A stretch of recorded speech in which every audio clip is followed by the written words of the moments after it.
Hey folks, welcome on into the Desert Vibe. Yet another edition. We are recording this show on March the 12th of 2026. I'm Glenn Gardner. I'm Walt Richardson. I'm Jamie Ray. And I'm Bobo Byrnes. All right. Indeed. Oh, welcome. Our special guest for this program, and we're excited to have you on the air, Bobo. Thank you so much for having me. Yeah, very much so. And I had the pleasure of hosting your set, if I remember right, because there was a lot going on at the Glendale Folk and Heritage Festival. But I think I was hosting at that point. One way or the other, I saw the set, and it was it was great. So I appreciate that. Yeah, and I think it was Jamie Ray that maybe reached out to you because she's the reacher outer. Yes, she does. She does The a great official reaching of out. Out. Is her forte in her defense. Defense. I think her skirt actually had the podcast name on it as well. Yeah, I think it was Emma that actually. Was it Emma that did the it was reaching? Emma. Yeah. Oh, it's Emma, yes. Emma. Emma Okay. beat me to her. That's okay. Well, I'm certainly glad you're here this morning. A little bit later on in the program, after we finish up with Bobo, we're going to do our rundown of what's happening across Arizona and in the Valley musically. And again, we're in the time of the year when it is just absolutely much going on. And we'll get to that in a bit. But first, we want to learn some more about you, Bobo.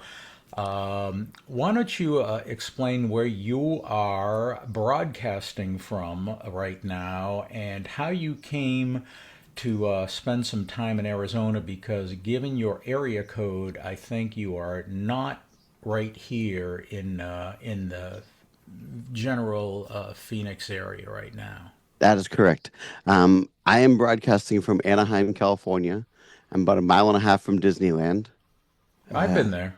You been there? Oh, yeah. Mountain. Yeah. I think I threw up there a couple of times, actually. Nice. Yeah. I have apologized to the people in the teacup ride. I like that. Yeah, everybody's DNA is at Disneyland, I think. That's for sure. Yeah. But I've been coming to Arizona, on tour for, wait, is this a swearing podcast or not swearing podcast? Depends whether Jamie Ray is here or not. Yeah, right. Because it almost just came out, so I was just being clear. That's all right. It's okay. Freedom of speech. Whatever. Okay. Well, I've been touring and traveling around for most of my life at this point, and coming to Arizona, whether it's, Prescott and like the Raven Cafe or the Monte Vista in Flagstaff. Wait, that's still Arizona. Yep. Okay. Yep. The Chill Room in Tempe, Glendale Folk Festival, Tucson Folk Festival. This weekend I'm doing the Tucson Festival of Books. Yeah, that's a really awesome event. A lot of people, obviously, this time of year because it's coming up from when we're recording here in just about a month and a half. But is the Tucson Folk Festival? But the book festival, a lot of people are playing there. And it's not quite as a rigorous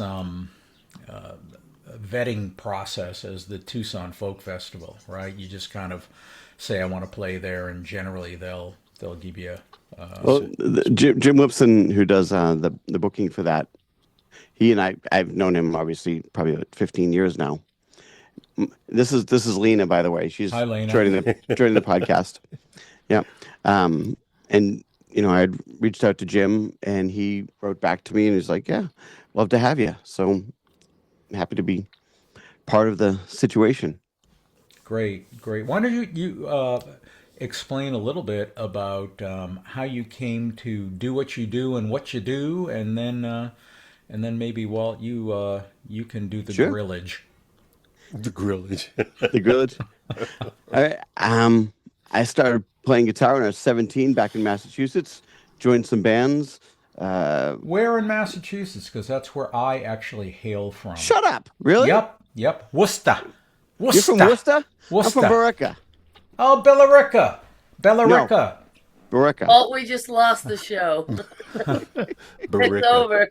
That's wicked pissa. I'm so glad to hear that. Yeah. So I know Worcester. Worcester. Yeah. Yeah. So I grew up in Billerica and, playing the whole Boston club scene in southern New Hampshire. And for a long time, I thought I was just going to be like the lead guitar player in a band. The band I was in back there was called Gypsy Mechanics. And people thought we were going to go on to bigger things. But after about a decade of struggling there, um, my best friend passed away. My wife's brother passed away. Oh, And jeez. and she and I just packed up the car and drove 3,000 miles until we ran out of land. Yeah, And there you are in Anaheim. yeah. So, and we, set up here and started making music here, and just I didn't have anybody to sing my songs, so I ended up being the one singing them. Nice. And how long ago? How long ago did you leave the East Coast? That was in the 2000. Okay. So Yeah, about 25, 25 years 26 ago. years ago. Yeah, wow. Yeah, Time flies when you're miserable, doesn't it? it sure does. And I got out here and just there's a big difference between being East Coast and being California. And the main thing saying, if you're in Boston and somebody says, "Oh, what do you do?" and you say, "I'm a musician," they're like, "Yeah, but what do you do?" Meaning they know that you have a second, like, and they want to say, "Oh, so you work in the shipping receiving department of whatever it is." But you get to California and somebody says, "Well, what do you do?" and you're like, "I'm a musician." They're like, "Okay." It's just there's an understanding that they know that you're not defined by some other job. Yeah. Yeah, that's Yeah. true. It's really nice. When you when you got this area in the area that you're in Anaheim, in fact, I come to the convention every now and then for The NAM the show? NAM show, and it's pretty nice to walk through that every now and then. It's a lot of walking, but it's a lot of gadgets that you will never see out there in the music stores, but they're good Yep. ideas. And then some of them, then you meet a lot of people hanging out. So when you came through Arizona, how did you make your connection with Arizona? The first time I played in Arizona, I was booked by a friend of mine in Rose's Pawn Shop, Okay. the lead singer of Rose's Pawn Shop, and he's like, "I got some connections there. I can set some things up," and that's how I got into Prescott and Flagstaff, and from there it was just meeting people as I go and just growing the network. How many years have you been doing coming into Arizona now? Close to 20. 20. Now, when you said the Prescott area, you must have crossed paths with a guitar player by the name of Drew Hall. I don't recall him. No. Drew Hall, I think he plays lead guitar in everybody's band, including mine. And he's the one that started getting me up into Prescott to play gigs, and Oh, that's we do, fantastic. yeah, we do duo gigs and things of this nature. So, this leads me to one of the reasons why I wanted to create this podcast and ask Glenn, and we got it all squared away, and then I thought we needed a little bit more personality, so we had Jamie Ray jump on board, and it seems to Hey, have worked out. In her defense, In her defense, I was left. she was left, and in my defense, I was right. So, one of the things I call Arizona is a great co-op of musicians because people seem to just help each other out with everybody's projects, even though they might be in other bands and committed to mm, national touring bands and international touring bands. But when they come back into town, they drop right back into uh, the network, and everybody helps everybody out. What have you noticed in terms of the Arizona uh, music, Arizona connections, and where you are in Anaheim? I have noticed that as well. Like I remember one of the first times I played the Tucson Folk Festival. Um, I was going to be in town. I think it was around Christmas time when they were having their big. They had like a big benefit concert, Hmm. and I had messaged them saying, "I'm going to be in town. If you have any openings for, anything in between, I know it's all booked up." And they said, "Yeah, we'd love to have you come in and play 2 or 3 songs." And said, "Okay." And I came in and did this benefit show, and all these people that, were helping to bring more attention to the Tucson Folk Festival and raising money, and the radio stations there. And I just I felt the community that they were trying to build with all of that.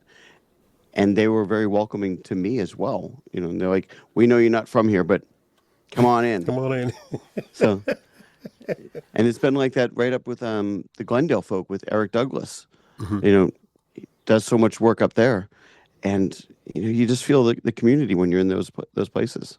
I have I felt that from day one, so that's why I'm still here. Yeah. Because I love it. I'm standing on a lot of shoulders in terms of Aren't we all? and it's wonderful because they've all stayed up under me, so I don't fall. Everybody's remained supportive and everything like this. So I would like to ask you some of the venues that you've played here. What levels have they been in terms of clubs, concert halls, that kind of thing? I've done all the different levels of festivals, house concerts, clubs, all the different things, coffee houses. Because obviously there's Fiddler's Dream in Phoenix as well, and I'm not talking out of school here when I say Fiddler's Dream is not like a high profile type of thing, but that's a great room with no amplification at all. Yeah, yeah. And it brings me back to my Harvard Square, Cambridge days of busking on the street. Yeah. And I love that. And I do more of that when I'm overseas as well. But So- having a venue like that brings that all in is just fantastic. I think we need to get you in here to do something, do what you do at the Tempe Center for the Arts, sir. I would love to. Something like that, because that's why I was asking. And give us your overall impression of the entire music scene, period. Like the entertainment business. We get into, and you can, and use freedom of speech. You have to. when you're talking about that. And don't ruin your career. Those are the two. Oh man, my whole impression of the music business is fucked. It's just no one knows what's happening. I've often compared it to Cloud City from Star Wars because it's just sort of up in the air. Nobody knows who's in charge. It's all run on gas. I mean, it doesn't make any sense at all. No. And we're still out. We're making CDs and touring and selling CDs, and no one has a CD player. You're right. But what do you do? Right. And there's different things that you come across in different places. Like in the United States, I definitely don't sell as many CDs on the road. I will sell more vinyl, which is even more perplexing because I know most people don't have record players. But then I'll go to Europe and I'll sell a bunch of CDs, and I'm like, it's the past and the future. I don't. And you try to figure out, okay, so last time I was in Berlin, it was like this, and then you come back and it's completely different the next time. So there's no way you can schedule like, okay, so I'll bring CDs to this gig, or I'll do like in terms of merchandise and things like that. And you try to figure out the best ways to not lose money, but they don't exist. I was going to say, have you discovered a good way not to lose money? I want to know. I'd if be you interested in that workshop. Oh, I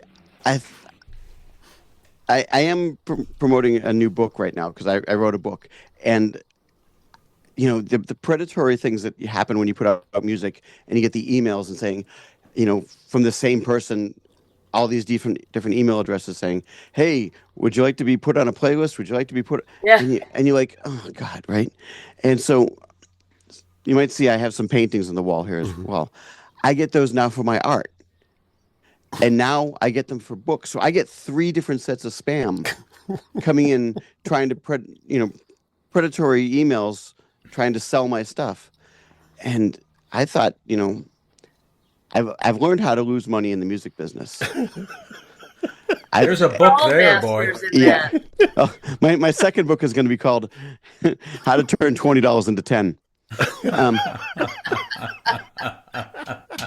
but I thought I could take what I learned from the music business and transfer it to the book business, and I was exactly right because it's just as easy to lose money in the book business. So, um, And you know what? I tell you what. Yeah, I Transfer thought you every. were a musician, but I'm thinking you're a comedian. Yeah, I think it's I'm stand-up not a comedy. comedian. I am You not a can really comedian. lose money there. What's funny is the music when you- business and entertainment business. That's what's funny. And I will say that, like, when I finished my first draft and was ready to, I started reaching out to some publishers, and the first one I got was somebody saying, "We absolutely don't want it. We're not interested in anything at all," without reading a single word. Mhm. The second one I got was, "We're absolutely 100% interested. Can we put this out next week? Can we do this?" without reading a single word. And so I'm like, well, I'm just gonna done with this. I'm gonna do it myself. So Yeah, So the bottom. there it That's is. it. Where can people get that? We want to get into that. We want to get into that whole. That's one of the reasons we have you on. We want to get into oh, that book okay. side of things.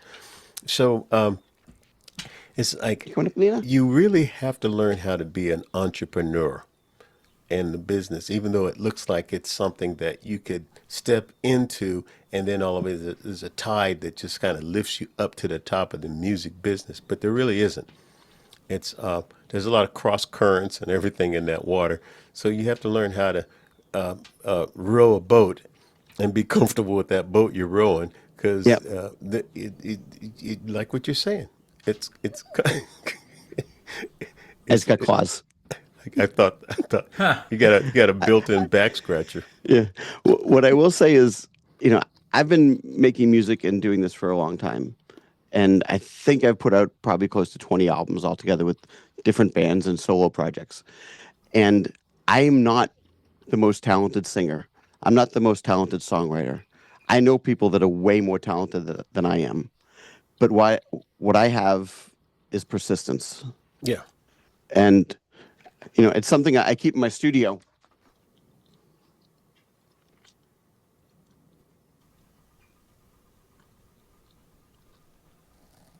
Oh yeah. Mm,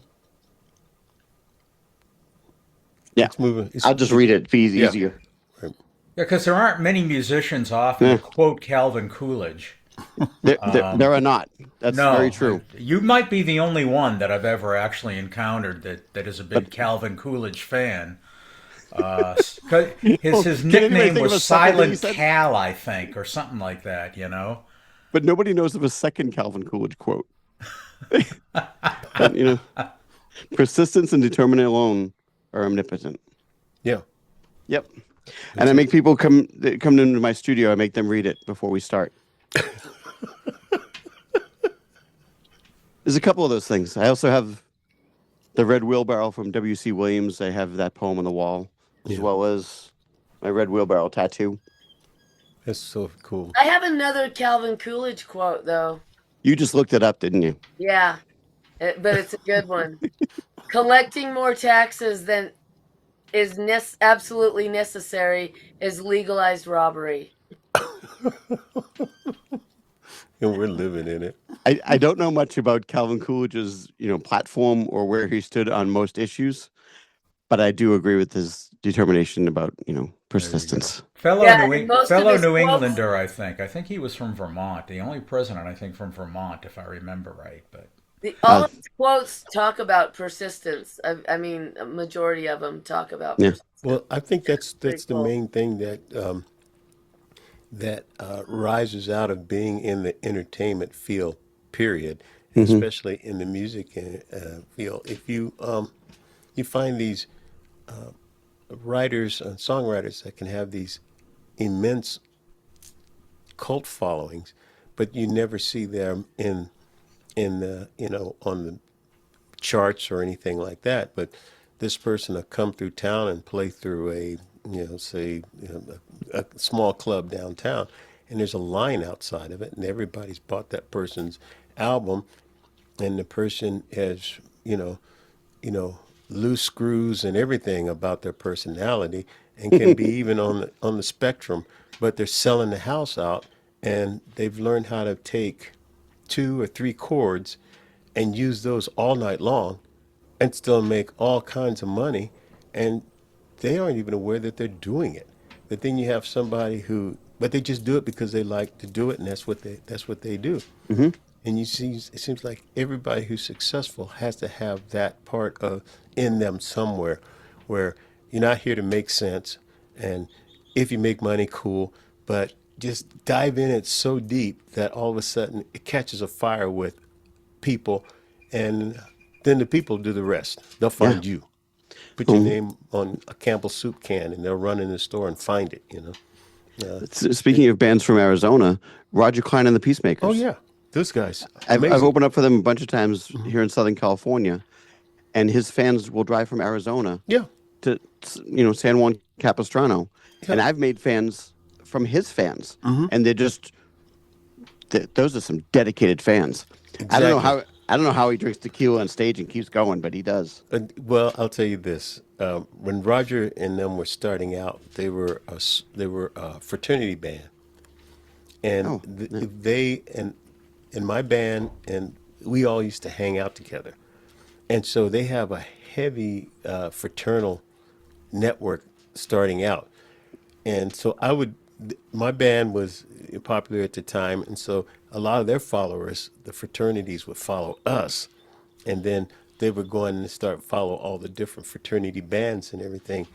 And Roger's band, it had a different name at the time, but they would The always sing in the refreshments. audience. Yeah, and they would ask me to come up and sing Brown Eyed Girl with them because that was our band's closer.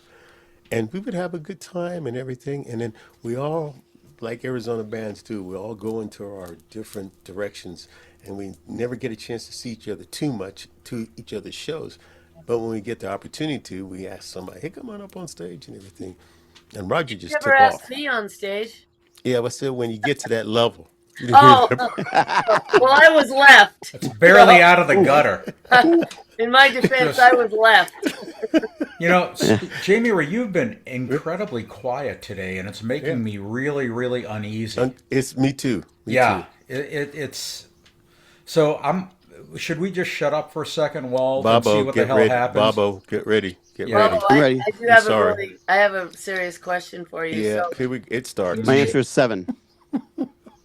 that might work for no. 7. So you mentioned that you've been involved in a lot of recording projects over the years and have done several things solo and with bands. So a couple questions. Do you own your own masters? And is there any advice you would give to artists about keeping control of their masters and how to make sure they don't lose that? It took me a few years to get control of my masters. I've been on a handful of different labels, and for a good part of from 2013ish to about 2023, I was on a German label, and my publishing got sold 4 times. Broken Silence, Booed, The Orchard, Centric. And every time my publishing changed hands, different things got screwed up on my BMI catalog. Mm. At one point, they had me listed as the songwriter of a Rolling Stone song. Mm. And Did I'm you get trying their check? No. Oh, damn. And I'm just trying to cover my ass and writing to them going, you made a mistake. You need to fix this here. And at one point, I documented 20 mistakes in the BMI catalog. And the label responded by saying, you need to put this information in Google spreadsheets. I'm like, no, it's not I didn't, what? Right? And so I ended up being enough of a pain in the ass that I got out of my contract. Mm. And I was able to get everything back from there. But what they wouldn't do, they wouldn't give me the ISBN numbers. ISBN, ISRC, whatever the code number is for the songs. Mhm. And so SRC. Yeah. ISR, yep. So when I re-uploaded everything to all the streaming sites, I was removed from every playlist, every radio station, every place that had favorited it. I lost all my stream count.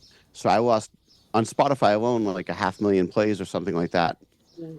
And everything went back to zero. Mm. And you're like, you know, that just wasn't nice. No, it isn't. But I have gotten all my masters back, and it is a good thing to have, obviously, because it's what you created. Right. But if somebody is going to offer you things that you can't do on your own, you have to weigh those benefits. Yeah. There's no other way around it. So do you think the music industry is moving toward artists having more control of their masters, or labels still holding most of the power? Labels will still control what makes money. Yeah. I mean, we all know about, the different forms of payola and different things, and people paying for streams and all that sort of shit. But it's none of it's new. I mean, if we go back to the 80s, remember the singles that you'd see? And you're like, oh, this single's free with your purchase. That was going into their single count. And you're like, why did I end up with this single of like whatever it was, whatever pop thing at the time? And that was making the numbers go up, and I'm in there buying replacements in the sugar cubes, you know? But somehow I'm still contributing to pop music because they gave me a free thing. You just don't understand. And what's always impressive is how there's new ways to scam the artists. Mm. Whether it's the 360 deals or, had a booking agent that, I was giving, 15% of the gigs to. And then I found out that they were also getting paid from the venues that I was playing and you're like, you're getting paid twice for the same gig? Mm. And it's just things that, as a normal person, you wouldn't think of how to screw people. But there's just extra, like, oh, you know what? If we do that, we can also double dip over here. Yeah. Yeah, and normal people don't think that way. Well, what's normal? Yeah, I mean, there's a new scam. It seems like every 10 minutes now because the AI has actually opened up, particularly with music, a lot of avenues for scammers. Like every time I've posted music lately and stuff that I wrote, let's say on Facebook, almost immediately some algorithm has run through that song, determined that it's music, and immediately I'll get some notice from Facebook saying someone has claimed this as their, as their music. And every time someone views it, listens to it, whatever, they're going to get the revenue and then the onus is back on you to have to dispute that claim. And you think about if there's an AI algorithm running around out there, and this happens, what are there, a couple of billion people, I think, let's just say on Facebook alone. Out of those couple of billion people, if 0.1% go, screw it, I'm not even going to deal with this. Then they got away with it. They got away with it, and there's, there are pennies there, but pennies times billions are real money, and they count on people, I think, not wanting to take that extra step and actually protesting it. Every single time, by the way, I get one of those, I actually do file no, I wrote that, I performed it, and every single time it's gotten turned around.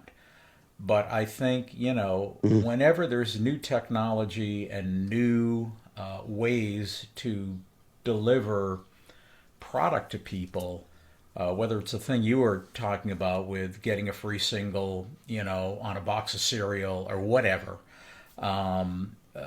someone's going to think of a way to game the system. And I think with digital, it's almost infinite, but the onus is back on the artist to actually. 100%. And it seems that the technology always wins. And what I mean by that is like, I don't know if it's always tech bros, but you never hear about tech gals. But tech bros are always figuring out new ways for them to make money. And so the money goes to, the device that delivers it. I will say that's one good thing about physical books. Everyone can still read. Well, most people. Um, but we have our iPhones and we all these different things that deliver the music to us, and everybody's like, "Oh, I got a new iPhone." Nobody's like, "Oh, I got a new CD." It's still the the music that comes to the iPhone is just expected to be delivered, but the money going to the tech and Yeah. not the art. Yeah. And what's even more disturbing is when you realize that no matter what it is, the future always wins. Mhm. And whatever the new thing is that happens, everyone else will have to adapt to it.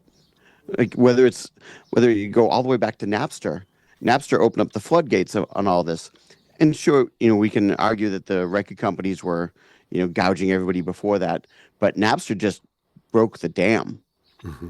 and then everyone had to adapt. Genie And was out of the bottle at that and we're point. I still mean, and we're still trying to adapt to that. but I think too that there's a yin and a yang to everything. Of course. The old system was if you didn't have a label and you didn't have record company support, and the people that ended up getting that were again 1/10 of 1/100th of Hmm. 1,000%. I mean, that funnel was mighty, and that's who made it. But I think the plus side of what Napster started was that it equaled the playing field. That I don't need a label Hmm. anymore.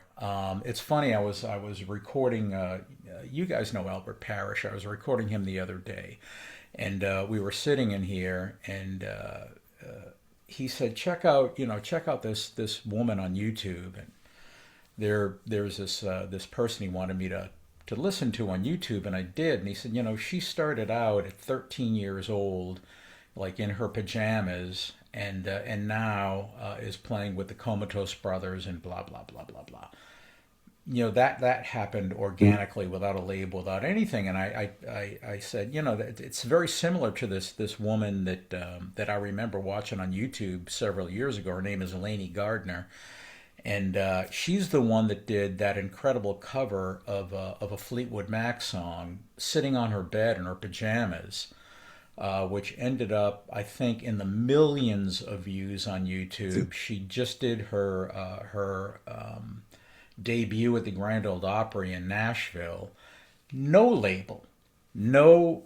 All she had was a camera in her bedroom, Amazing. singing to a track, while drinking a glass of cranberry juice or something.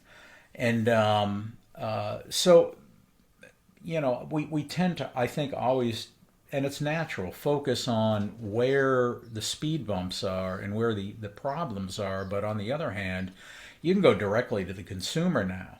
Hmm. And you don't need a label, you don't need a radio station, you don't need anything other than what we've got right here, which is a camera and a microphone. Hmm. All of that is true. And some kind of appeal, some little tiny little thing of an appeal, you know, and those things take off. Jamie, I think you were getting ready to ask something about the book. Well, yeah, I'm very interested in your book because I think a lot of musicians that I've come across anyway always have that I want to write a book. Especially lyricists like myself, because I think I have three started that I haven't. I know Hmm. Walt's got one. Glenn thinks he's going to have a book, but he doesn't. His But is a what? cookbook, Yeah. anyway. Now I know you briefly Are there spoke about. pictures in it? Oh, There are please. pictures. Good. Oh, well, I wish you wouldn't have answered him. So, I'm interested in, like, you spoke a little bit about why and you were going to write a book and all this, but what really possessed you to actually? I mean, it's finished. You've got a hard copy book right there. I have Mhm. just papers laying Yeah. around. So what was your drive in getting that finished and the process that you went through with it? Well, I've kept journals all along, Okay. and for the most part, in the beginning when I was first writing journals, I was just writing them to remember things that I had done, to remember where I had been, and just different things like that. And over the course of 20 something years, I I started. My wife was in the band with me for a long time, and around 2016, I realized I was burning her out a little bit on the road, and she needed actual vacations. And Mm, so I started doing a lot more solo touring, and that's when my solo career really started happening then. And so a lot of the journals I was writing were almost like letters home to her, mm, so that it was not just what I'd just gone through, but also me processing what I'd gone through and just experienced. And by the time this past year came about, I compiled them all into one massive Microsoft Word document, and it was about 3,200 pages. wow. Wow. And and she was saying, and I'd shared a lot of this stuff with folks online and different things like that. But she was like, I think you have a book in there. And it took me a better part of a year to just start hacking away at it and sort of create a through line of a story of like the past 20 years on the road. And it's not so much all the gigs, it's a lot of things about like people that you meet and Mm, different things, because when I was in a band, there's like a protective layer mm. where there's like the four of you are traveling around. I got a cat head right in the face here. um, but there's that protective layer of you travel in a group, and you get to the gig, and there's the four of you there, or three of you, whatever it is, and you talk to each other, but into other people. But it's very insular, and it's very not isolated, but it can be isolating. When I started touring solo, that was gone. Mm. As soon as I showed up to the gig, it was, hey, how's everybody doing? Like, you're on. You're talking to the guy that booked the Yeah, thing. You're talking to the son. It's all you. yeah. There's nobody else there. And all of a sudden, the walls are down, and people come up to you and they're like, so, you're in Germany, and did you vote for Trump? And you're like, Jesus. And like, y- and all of a sudden, you have to answer these things. Yeah. And you're like, no, I did not. And the walls come down further, and people want to discuss and talk. And so that's where it all sort of came from. Mm. Where can folks find it? It's everywhere, right from Amazon on down. I will say, if you buy it from Amazon, it's the worst for me, but it's the best for you. And as long as you get it, I don't care how you get it. What's the best for you? Best for me is my website, Okay. boboburns.com. And I have ebook versions available on sale there, as well as the hard copy. And I'm working on the audiobook right now Hmm. for you singers there, who, how it's hard to get used to hearing your own voice when you Yeah. sing. Yeah. When you start recording your audiobook, you will really hate the sound of your own voice. Well, I won't do that then. You just like, shut up.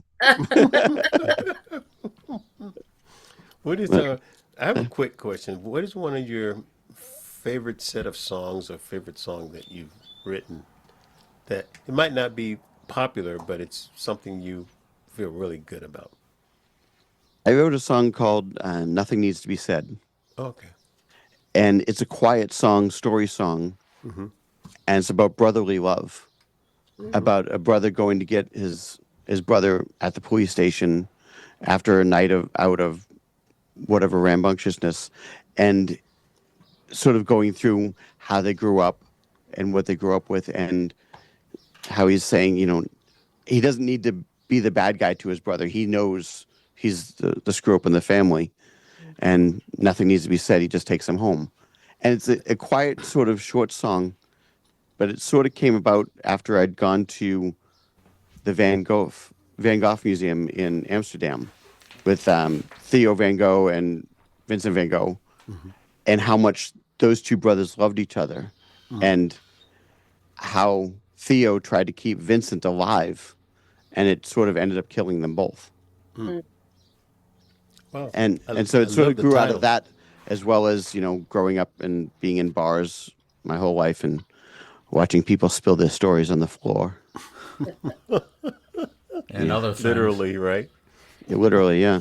So I have a question for you because I recorded my album in Montreal, and I have some bandmates and friends there in Montreal, and have that experience of being um, Canada. That's as far across the pond I've been for music anyway. But what what is your take on performing in Europe over the States? Like, do people appreciate the live shows more or the same? Or I know you already mentioned you sell more merchandise there. But what is your take on as far as the audience? There's a lot more listening rooms, Is there? and especially in Germany. Germany is really interesting because the first time we performed there, you play a song, everybody claps, and then it goes silent, and you're like, Mm. and they're just waiting for the next song. There's Oh, so much respect for the art, and I don't want to try to figure out exactly why, mm. but Germany seems more open to art than any other country I've ever been to. That's And really cool that you say that because when my album first was released, and I've never been to Germany mhm, personally. I'm not German. I don't have family in Germany, ich weiß es but nicht. there there was a huge spike in my album sales in Germany. I had tons Amazing. of fans on Yeah. Reverb Nation and all that with Germany, and I was like, I got to go to Germany because these people Yeah. love me. So So I, that's I had the yeah. most interesting. returns from Germany, actually. They had bought Amazing. it and Well, said, I hate it, and sent it Excuse me. back. It that's was that's odd. everywhere with you, Glenn. That's like Well, this is not just true, Germany. but it's My That's book that's my book really is being cool though. translated into German. Yeah, Really? that's cool. I Yeah. think that's really interesting, and And maybe I there's simple really do things. need to go to Germany. hey, Oh yeah. when the Beatles started out, that's where In Hamburg, yeah. they Yeah, went, and if you can make it there, you can really. I mean, Make it because they're anywhere. also somewhat they're I've picky. yeah. I've got some Reeperbahn stories. Um, but an Tell interesting thing about Germany, like in Berlin, right by where the Berlin Wall Museum is, there's a small field of rye. It's growing. They're just growing rye there. It's right in the middle of the city, and it's an art installation. And the sort of the thinking behind it is where food grows, hope can grow. Hmm. Mm, And mm. and Germans are all like, yes, this is art. We're okay with this. And but you go to some other countries, they'd be like, that's just a field of rye. Come on. But Germans are very much on board with like, no, he said this is art. We're on board with it. This is art. And Well, that's an interesting way to think about the world that sort of changes your worldview. yeah. What's your next schedule? What is your schedule? You going back there soon, or what do you have I am, in the yeah. Right immediate now, future? I'm going to Tucson Book Festival this coming weekend, Hmm. and then I'm home for a few weeks, and then I go across country, uh, doing some more um, stuff in Texas and South Carolina and East Coast, and then Illinois and Ohio, and coming back this way. Um, and then September, October, I'll be in Germany, Austria, Netherlands, Belgium, UK, and Ireland. Wow. Cool. You Well, need a. You, that should be a lot of fun. We're very it'll be a popular lot. over there right now. Yeah. Let me. I have one question. It's more of a tech question. What is your rig? What do you carry with you on the road? Pedals, guitars, which ones? And how do you Yeah. manage getting that everywhere? Your cases and everything if you're flying. I have duplicates. You have duplicates. Yeah. Okay. Um, I have my regular guitar that I travel with, you know, in TSA case that I've had many TSA cases because they still get destroyed. All right. Mm. Um, but like on the East Coast, I have my whole pedal board of, delay and DIs and looping pedals and whatever. And I have a small PA and an amplifier. On the East Coast, I have 7 guitars. Um, Okay. in Germany, I have a few guitars. I have a small PA system that I leave with friends. I have some other guitars in Austria. I have mandolins scattered all over the place. I So don't I don't know how many mandolins I own. Oh my! It's probably like 8 or 9. wow. So you leave equipment in various places, in various regions, so that you know what you're doing when you go into the I pick it up and I drop it off. Yeah. right. That's good. Do you ever have to when you're playing really large venues? Do you kind of like submix into what's available, or how does that work for you? Yeah, if there's a sound guy, I let them do their thing. Okay. Yeah. Okay. Come on, Lena. Sometimes it's easier than that. So, what's your favorite guitar right now? Okay, that's a Gibson, isn't it? Yep. Looks It's a, well worn. yeah, it's had a couple neck fixes as well, but yeah, it's a J30 that you talk about tech stuff. From January 1990 to June of 1990, Gibson made the J30 the same as a Hummingbird, minus the fancy paint job and inlays. Right. This one was made on Tuesday, April 17th, and that J30 back there was made on Monday, April 16th, or whatever it was. I have a Monday and Tuesday Gibson guitars. It's ridiculous. I found my favorite, and I got a backup. Yeah. That's funny. And did you ask for it specifically like that, or it just turned out? It came from lots of years of figuring out and narrowing down. Oh, So that's I've cool. owned other J30s that are different from like 89 or 91, 95, even later in 1990. And Right. it's ridiculous. Like when my wife can't sleep, she's like, "Tell me about your Gibson." So,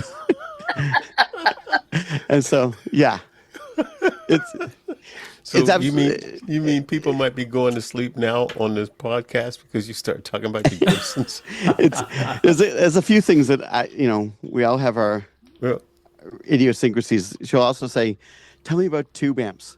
And I'll go, "Do you want me to explain the difference between EL84s in the British and the 6V6s of the American?" And she's like, "Mike, Done. done." that's That's great. it. That's funny. So Gibson Yeah. is your basic. I like Guild on my end. Yep, Guild. Guilds are nice. They're hardy. Did everybody just freeze? But no, No, you're no. good. Well, Oh, he did. You did. No, you're yeah, back. you're back. You're Okay, I'm back. Well, you're fine.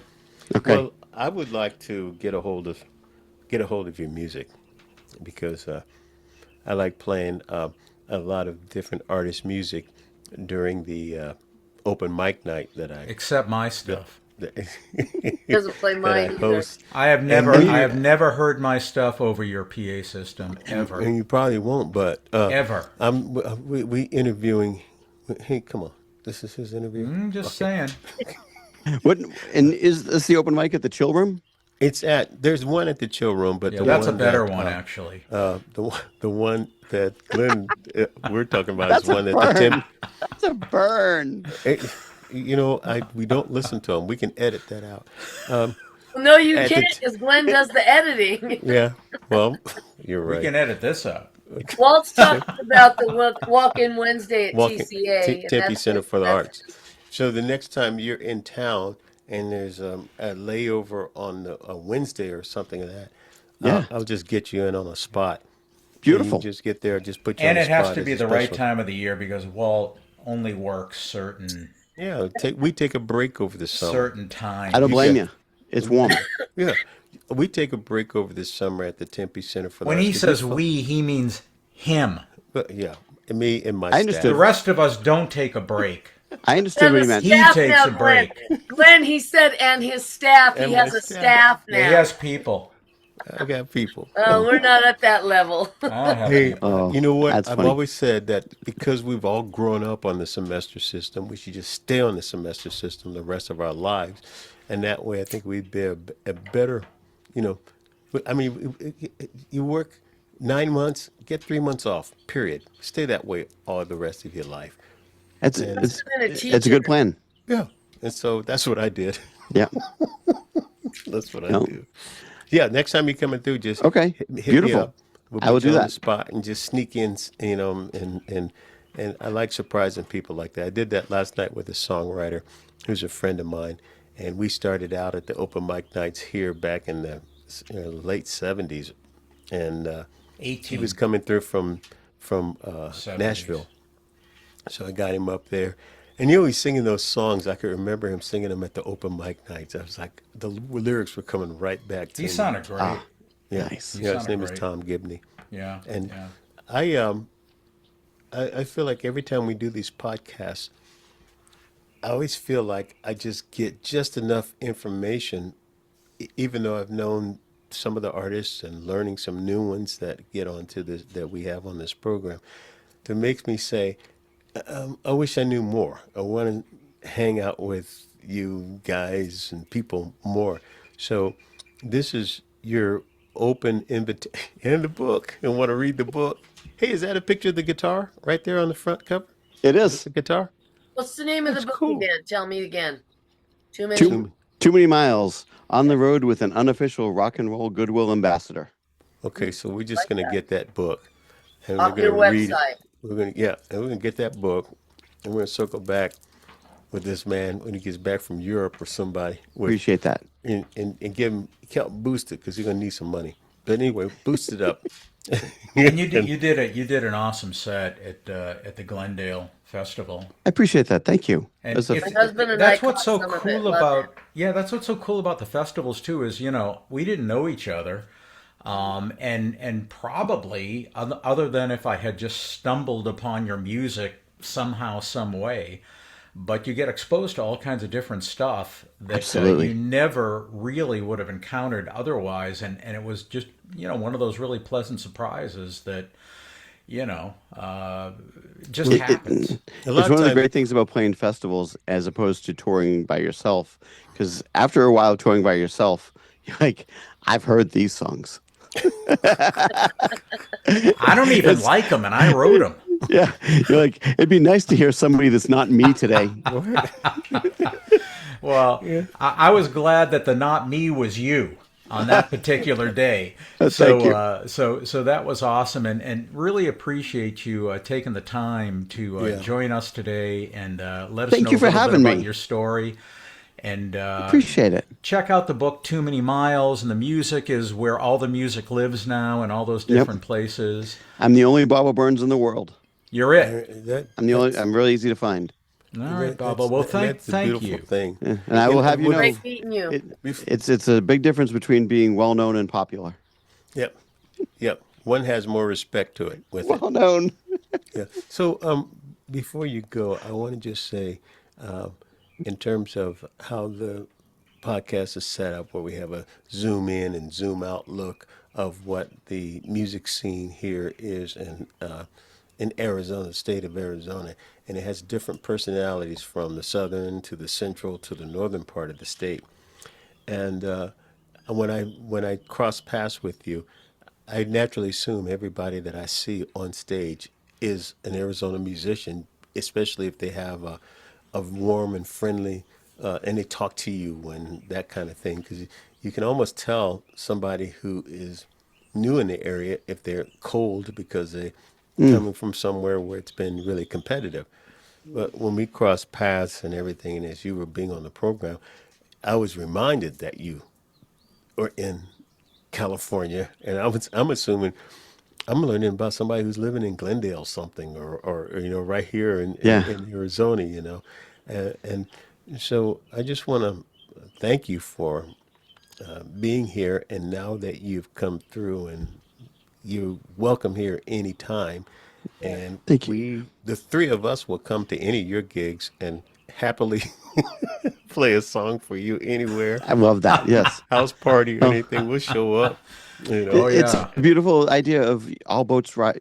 What is it? All boats rise with the tide, or something Yeah. like that. Yep. Yeah. Yeah. And you can find That's those another communities Calvin everywhere. Coolidge quote, I believe.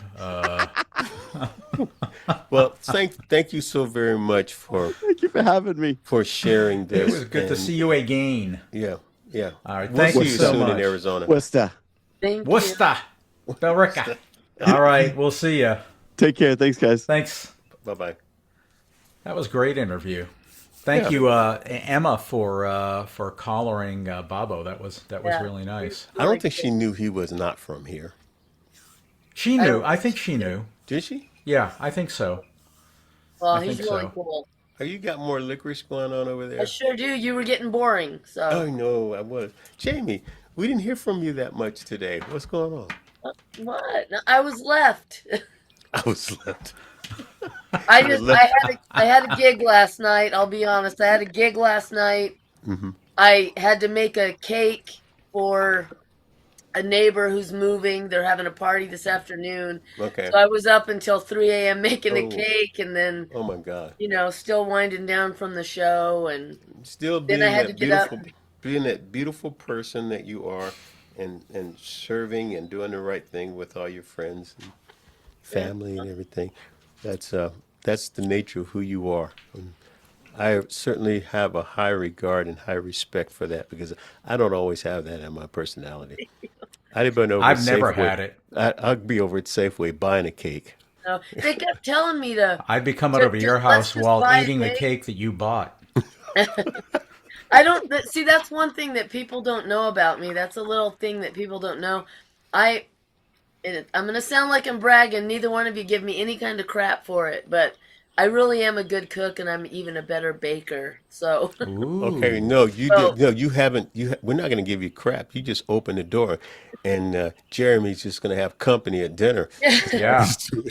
you all have tasted one of my cakes. I know Yeah, Glenn did. Oh, that You was had second. good. yeah, That was You had good second, cake. yeah. and I know Walt has because you've been to all my stuff that I have at the Well, show. I always have my cake and eat it too. So do I. Yeah, I know you do. You know Well, you But do. yeah, Jamie I'm Ray, just a are you little ready tired. for your world famous now line Yeah, that comes at this particular point in the Let's hear it. program? of course Let's I hear am. it. Of course I am. All right, y'all coming from the desert vibe. This is the sound check live, loud, and local. Right here out in Florence. We've got a lot of St. Patrick's Day stuff going on. The Irish Cowboy downtown Florence is closing down the street on St. Patrick's Day on March 17th. It's going to be a great event. They've got some bands, a lot of food, a lot of drinking. There's going to be bagpipes down there, a Celtic band. It's going to be really, really cool. So, head on over to that. It's a free event, so all you got to do is show up. Bring your chairs because the street will be open for you to find a place to sit. And 520 events, I always talk about them. They've got a lot of festival stuff going on out here. They have another two more this month, actually, on March 14th. Saturday, March 14th, Voyager is playing out at Flowfest. The Blindsiders are actually. Oh, you knew that was coming, right? Yeah, yeah. Blindsiders are opening for them. There are two other groups. Arizona Peaches. They're from the White Mountains. Two girls duo. Amazing, amazing artists. They'll be playing that day too. And I gotta find the guy's name. There's one other artist that's on there, and I don't want to mess up his name. But that's happening March 14th. Tickets are still available at 520 Events, and they also have one March 28th. Live on the Lawn series out in Florence. And it is also a ticketed event. White Winged Dove, the Stevie Nicks tribute, will be playing. And the Blindsiders are opening for them as well. So, so if you want to get your tickets and get to those events, that's what's happening live, loud, and local out here right now for the month of March. What's going on over there with y'all? Okay, in Tempe, live, loud, and local is happening big time. Big, big, big, big, big time. We've had consecutive weekends where the Tempe Town Lake has Mm, been just a magical music fest with mm, the Innings Fest and all of that. This weekend, it is the Reggae Festival, mm-hmm. and it's Friday, Saturday, and Sunday going on. The whole thing, the whole place is going to be blocked off down there. So that's March 13th, 14th, and 15th. Yes, Yeah. yes.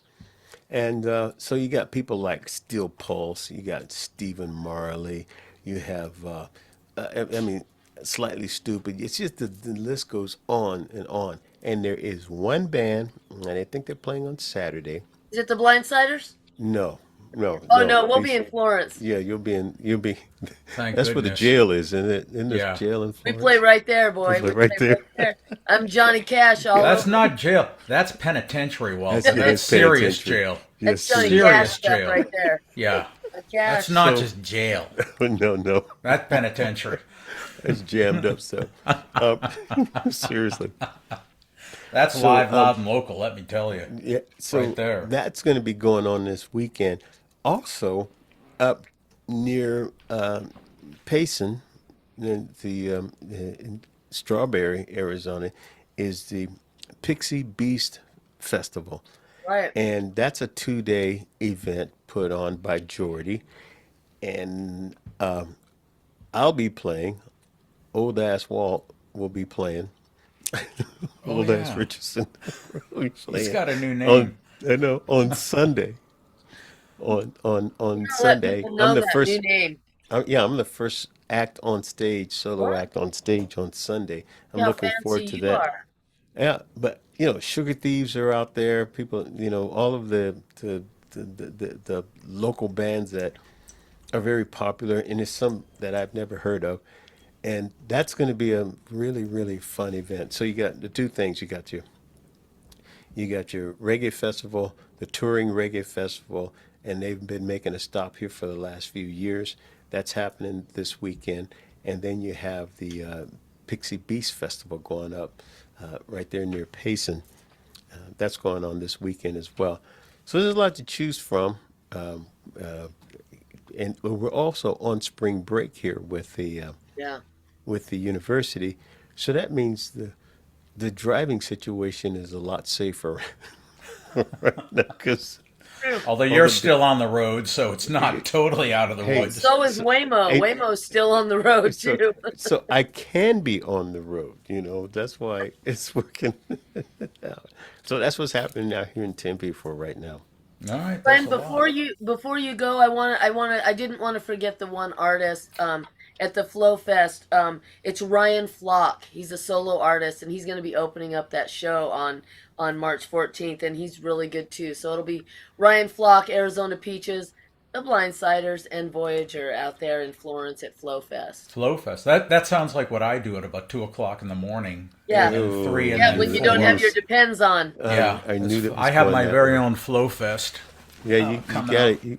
That could be a generation. And they style. will have lots of red vines out at the Flow Fest. Oh, and then- perfect. yeah. So. Well, Everybody at the Flow Fest is 60. I just realized I've got, I've been going through all the generations with my hairstyle, since I screwed my hair up. I got Gene Simmons now. I'm getting closer to the 80s. Getting closer to 80s. Yeah, Walt's getting closer to the 80s too. Yeah, literally. What's live, loud, and local with you, Glenn? Well, coming up on this side of the world in Central, North, and West Valley, there's actually a lot. We are going to get a new showcase series rolling at Coyote Odie's, and they've got a new, wow. really nice listening room that they have just opened. And that's going to be on Sundays. It's called the Sunday Howl Brunch at Coyote Odie's. And Mark Bishop Evans is going to be opening it this Sunday, which will be we're at the 12th, 13th, 15th of March. And that's 11 o'clock in the morning. That's going to be every other Saturday. Also, I'm going to be playing at a series that the City of Surprise, Far West Valley, is putting together, and it's one of these deals. And you guys, as musicians, probably know this. When someone calls and says, "Hey, do you have 90 minutes of jazz?" In my head, I'm saying, I got about 90 seconds of jazz. But of course, to the person on the other end of the phone, I'm going, yeah, of course I do. Of 90 course. minutes of jazz? Yeah, I got 90 hours of jazz. I mean, So Clydeen and I will be playing 90 minutes of Great American Songbook classic jazz. Uh, City of Surprise at Asante, which it's a really cool series and The city's beautiful. going to get surprised about Oh, it. there'll be some That's surprises out They'll there, be boy. surprised about that Yeah. repertoire. Well, you know the neat thing about jazz, though, is you can pretty much make any kind of noise you want and just say, "Oh yeah, it's improvisation," Right. and Right. it's Right. a lot of sharps and flats and Oh, yeah. diminished chords and do really whatnot. great. You should do Yeah, really great. it'll with be fine, really. Yeah. Just I'll make some noise and Make up melodies. it'll be fine. So yeah, Miles Davis wrote that one actually. That's right. Yeah. Very avant-garde, very Calvin out there. Coolidge. Calvin Coolidge didn't Calvin write that. Coolidge, yeah, did the lyrics. Yeah. Silent Cal. But so that series is happening out in the City of Surprise, and there's actually more and more happening out that way now because it's just a lot of push out that way as far as people moving there. They That's are amazing. building like crazy out that way, and It'd the be venues interesting- out there are cool. It would be interesting if the building was going like toward a major city somewhere on the other side. It's just going into the desert. Wherever they got space now, say, hey, bring some water over here, and we'll put 100,000 houses over there. Literally, I mean, Sad to me because God isn't making any more land, and it's all turning into brick and mortar.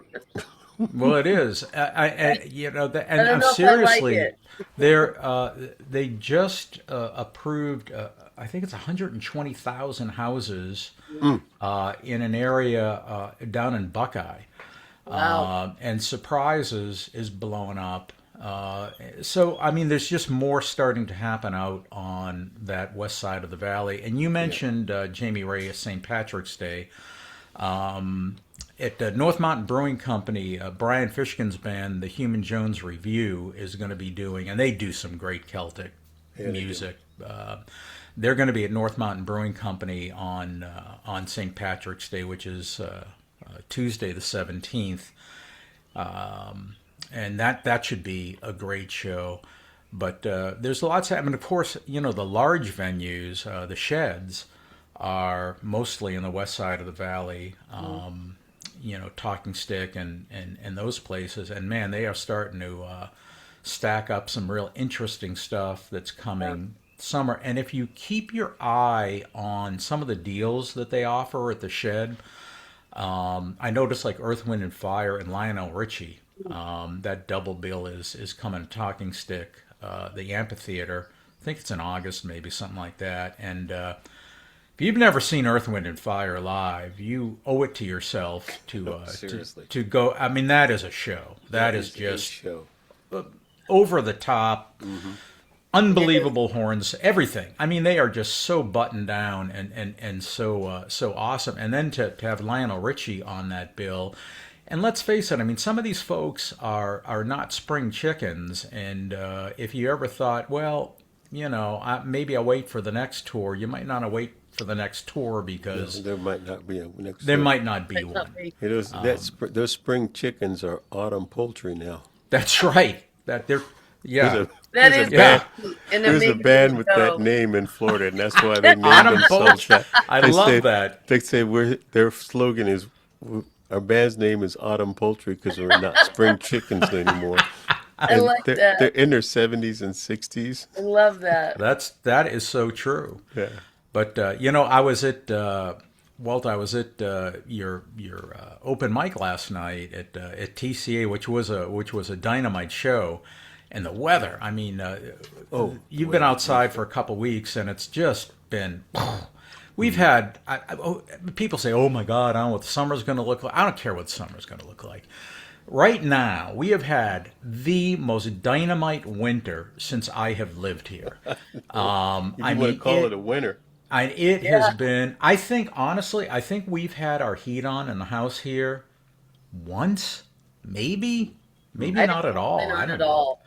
I used a space heater for a couple of nights. And I mean, it's just been great. So last night I was out there, and Walt plays a really good selection of music between the axe, and I just had a real. Sometimes you have a flashback when you hear something you don't expect, and you were playing some John Lee Hooker last night, and you think about guys that were old and whatnot. When I was in college, acts and musical genres kind of take peaks and valleys sometimes, and the blues actually at this particular point in time, it was like, I don't know, this would have been early 70s. The blues were not, because everybody was covering the blues. The Rolling Stones were covering the blues, and Led Zeppelin, and they were taking all that music and synthesizing it. But the actual guys that did it, they were playing in these small clubs and whatnot. And I walked into this club in Boston called the Jazz Workshop, and it was maybe 40, 50 seats, something like that, in a basement, and John Lee Hooker was playing solo, and he's got this beat up guitar and like his old Epiphone and a tube amp behind him and a microphone, very rudimentary sound system. And I just remember watching that. It brought back this memory when you played that last night of watching him solo. And he had a great knack of almost using the floor as a drum kit. He would really, really kind of pound the floor with his foot, and that was the rhythm section. And hearing John Lee Hooker live, solo, with about 20 other people, was an amazing thing. Wow. So thank you for the memory last night, Walter. you're welcome. You just never, and that's the thing about music, is it carries you to places, either that you've been or you want to go, or or just transports you, and that's the cool thing about what we do, what we all do. It's a language. It's medicine, and it's all this stuff, and I just thought it would be a good way to end what we do here by talking about how important what y'all do is to so many people, whether they come and tell you or not. And whether we make money or not, or lose money, or get rich, or I think we're rich in lots of other ways that we oftentimes don't even know, and will never know. The impact of what you do and how far it goes in these festivals, and how we interact. I mean, we never would have met Bobo had it not been for the Glendale Folk and Heritage Festival. And stuff like that, I think, is just is kind of amazing when you think about all those connections and everything. We would have never met Emma and James without the open mics. That's true. That's true. Yeah. And I rue the day that I met Walt, because had it not been for Tempe Center for the Arts, I wouldn't know Walt, and I cursed the day. That I walked in there like 10 years ago, and I said, It's been that They're long. still going. Yeah, You're glutton for it's been- punishment. It's been that long. it seems like 100 years, doesn't it? Wait, what is that? Breaking news. Breaking news out of Tempe. Out of Tempe, we have got to save the date. November 7th at the Chill Room is the 3rd anniversary party, y'all. Save that date, November 7th. All right. That big news flash just came across my screen. That'll be live, loud, and local, no doubt. It will be. But anyway, that was just a neat moment for me last night, and it reminded me of how how transformative music is, and that happened to me when I was 20. Which now is about 465 years ago, and it still occupies some kind of gray matter up so here. we didn't have to. It's awesome. So having said that, I guess we should. You guys want to wrap? Are we good? I think we're good, huh? I'm Glenn Gardner. I'm Jamie Ray. No, you go last. Okay. Everybody, we're gonna do a take two. Do it again. Yeah. I'm Glenn Gardner. I'm Jamie Ray. I'm Walt Richardson. This is the Desert Vibe, and this is the point in the program where old ass Richardson imparts some kind of sage like wisdom on all of us before we go about our Well, let other me get my activities. licorice. Go ahead. Get your licorice out. Everybody get your licorice out. Hey, folks, till we meet again, be good to yourselves. Take good care of one another. And let's give peace a chance, all right? See you.